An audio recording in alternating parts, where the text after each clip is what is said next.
Hi, I'm Andrew Freed, and I'm back to talk with you about improving your natural language processing model that you use machine learning to build. In my previous video, I showed you how to use Watson Knowledge Studio to build a natural language processing model that would extract programming language instances from a text about programming languages. So let's see if we can improve that model. The first thing I did was I gathered some additional files from Wikipedia, additional articles, and I downloaded each of these files into a file on my PC. You can basically see the list of them here, at least the first line of these files. Now I'm going to upload these files to Watson Knowledge Studio.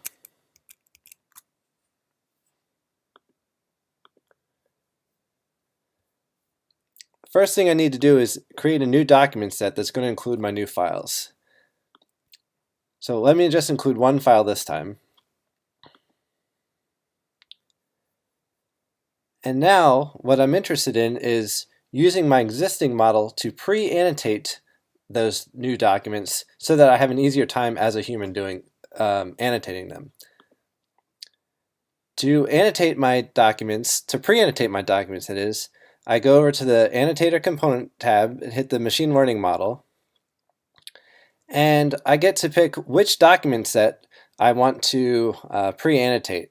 The one I just uploaded here is this Delta 6 file. It's one file. I'm actually not going to run it right now, but if I wanted to run it, I could hit that run button. Instead, I'm going to show you a document set that I already pre-annotated. Actually, I'm going to go to my human annotation task, and it's going to have these documents already in it. So I've labeled the files Delta 1, Delta 2, Delta 3, etc. That are my new files. So let's take a look at one of them. And we can see here right away that the Watson Knowledge Studio model has already annotated a bunch of programming languages. If I read this text, it has annotated Fortran, Algol, COBOL, C, C++, etc. Actually, it got this entire document right. So what I can do is I can mark this document as completed, and I'll be done with this document. Can open the next document.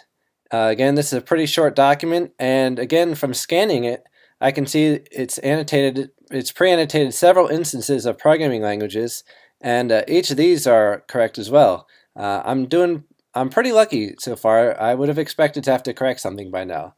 But since these are all correct, I'm going to save this file as well, mark it complete. So let's move on to the next file. I open up delta3.txt, and I can see actually now my system has made a mistake. I see that it has highlighted this Emacs Lisp, and I believe we're talking about a piece of software here.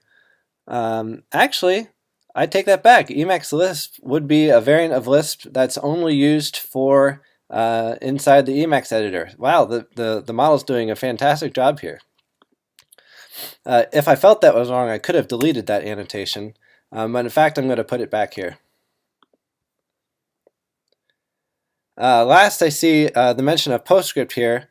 PostScript, narrowly speaking, is in fact a programming language. We've kind of missed it out here, so I will mark that with my annotator.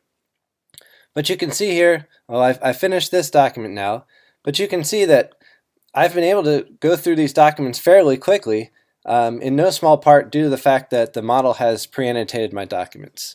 So I won't walk through the rest of the documents, but I hope you see this is how you can use Watson Knowledge Studio to pre-annotate additional ground truth documents that you can use to add to your model. As we add these documents to our model, or to our training set, we do expect our model performance to get better and better. And in fact, we'll keep adding new documents and retraining the model until we get the performance that we need. Thanks for watching this video.